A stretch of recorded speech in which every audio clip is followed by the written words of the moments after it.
Hi kids! You know, learning how to draw the characters in the movie Toy Story wouldn't be complete without a lesson for Jessie. I've heard she's got the main storyline in Toy Story 5, so it's high time she get her own video tutorial too. Are you ready? Let's get started. The first thing I'm going to do is plan for how tall and wide Jessie's head is going to be. Then I'll place my pencil on the center line and draw one half. And when that's done, draw the other half. Notice that I do have center pencil guidelines on my paper. They're also on all of my tutorials and really help when you want to make a nice, large, mostly symmetrical drawing.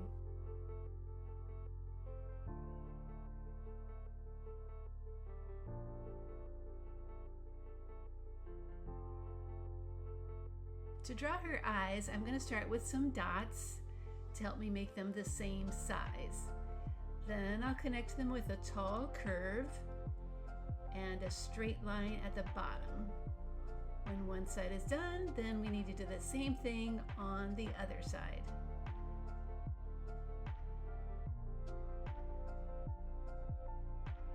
Her eyes are finished with a small circle inside and curves for her eyebrows. Jessie does have a tiny nose, and her mouth is a wide curve at the top, a smaller one on the bottom, a bit of a lip, and tiny cheek lines on the side.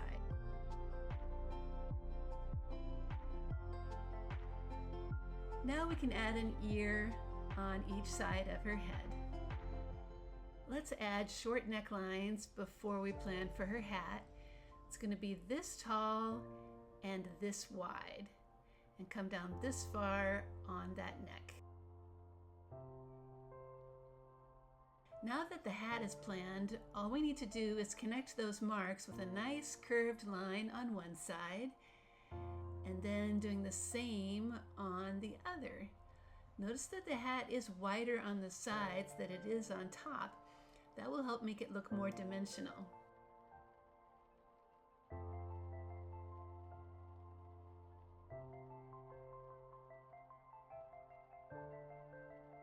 Let's draw the top part of the hat with a small curve like this. Oh, and I almost forgot her hair, which has a center part and goes down to her ears. Let's move down now and draw Jessie's top, starting with that very simple collar. Draw a straight line under that for her shoulders. Then lines coming down for the sides. They do angle in a bit at the waist, and it curves back towards the center. After one side is done, then do the same on the other. Then finish off with the lines that you often see on cowboy shirts. Now we need to add a few details like loopy lines across the yoke of her shirt and some big ovals for buttons. Her belt starts with a large oval in the middle, then the bottom and sides are added. Do this on one side and then the other. Afterwards, add a couple of lines on each side for a belt loop.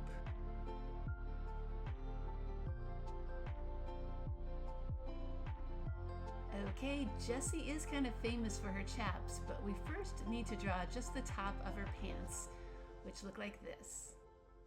Now her chaps may be drawn to look just like one pant leg on the right, which is kind of wide at the bottom.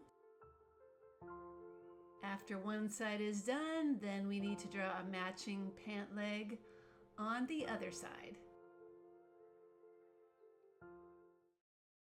Okay, her chaps do have lots of cow spots on them. Try to draw some splotchy shapes. They can be attached to the sides or just floating in the middle. Just try to randomly fill in that space from top to bottom.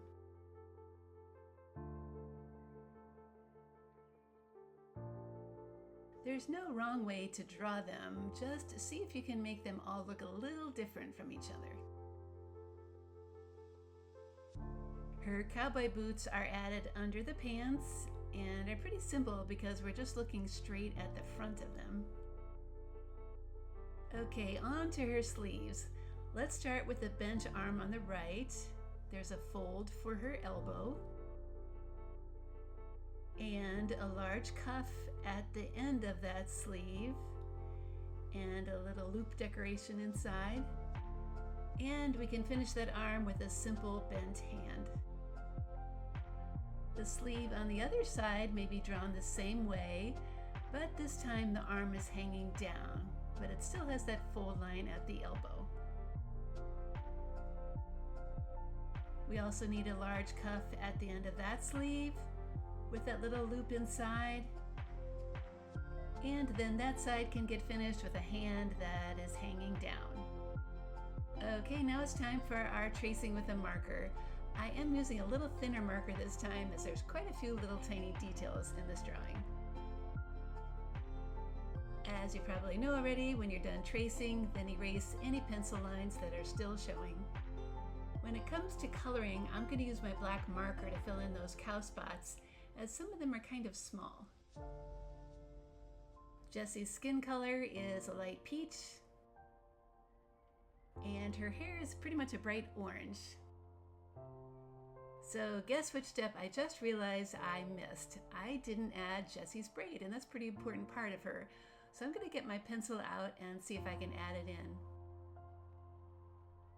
I'd say give yourself some points if you already saw that I overlooked her braid, and then give yourself some extra points if you just went ahead and fixed it and didn't get upset.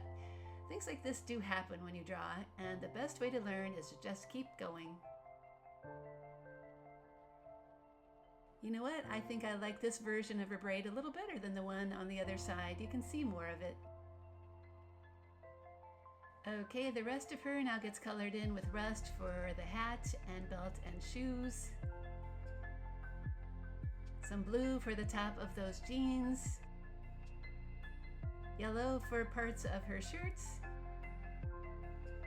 Silver for those buttons. And a tiny, tiny bit of green for her eyes. And that, my friends, is how you can draw Jessie from the Toy Story movies. I hope this lesson included all the details that you know and love about her, but not so many as to make them overwhelming. The best way, after all, to learn is just to have fun and keep on drawing. At Art Projects for Kids, you'll find many more drawing lessons just like this, including how to draw Woody and Buzz Lightyear and that cute little alien. I hope you check them out too.